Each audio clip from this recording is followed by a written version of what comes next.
Every city keeps records. This one kept a count. And when the count was finished, there was no one left to close the book.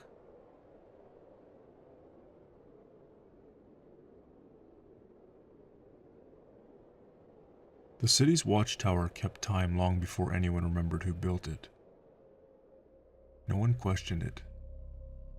The tower stood at the center of the square, stone darkened by centuries of smoke and weather. At its peak hung a bronze disc, not a bell, but a counterweight clock. Its face marked only by scratches where numbers had once been. Every night at the same hour, the mechanism turned. Once. That was all it needed to do.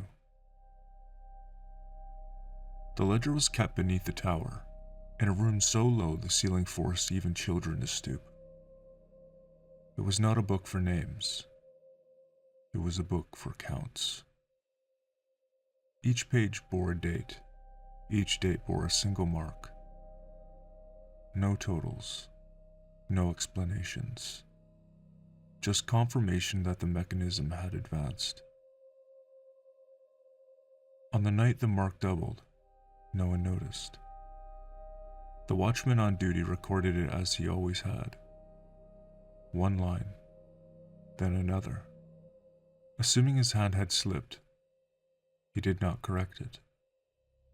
The next night, the clock turned twice.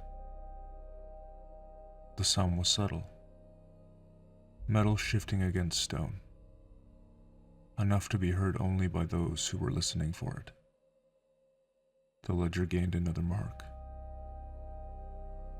Then another. By the fourth night, people began to mention absence. A cobbler's stall unopened. A stable boy missing. A woman whose house showed no sign of entry or struggle. Just an empty chair where she had last been seen. The city clerk reviewed the ledger and noticed something odd. The number of marks now matched the number of absences. He did not write this observation down. On the sixth night, the mechanism advanced 3 times. The watchman stood frozen, counting under his breath. When it stopped, the square was silent.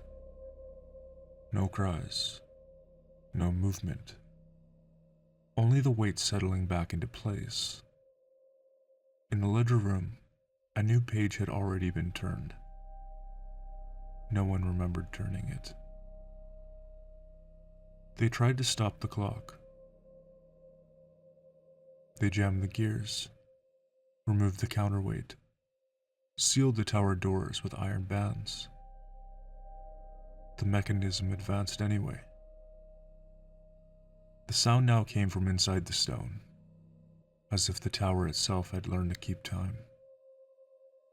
On the 10th night, the clerk found writing in the ledger that was not his. Not names, locations. Short phrases, neatly inked. By the eastern well. Behind the tannery. 3rd house from the gate. Each phrase corresponded to where someone would be found missing the following morning. The ledger was no longer recording. It was predicting. The city emptied slowly after that. Not from panic. From compliance. People left doors unlocked, meals half prepared, tools laid down where they were last held. They learned that leaving early did not change the count. The mechanism did not speed up. It simply waited. On the final recorded night, the clock advanced once. Only once. The clerk descended to the ledger room at dawn. There was no new location written. Instead, a single line appeared at the bottom of the page. Inventory complete. Below it, a final mark. He did not recognize the handwriting, but he recognized the number.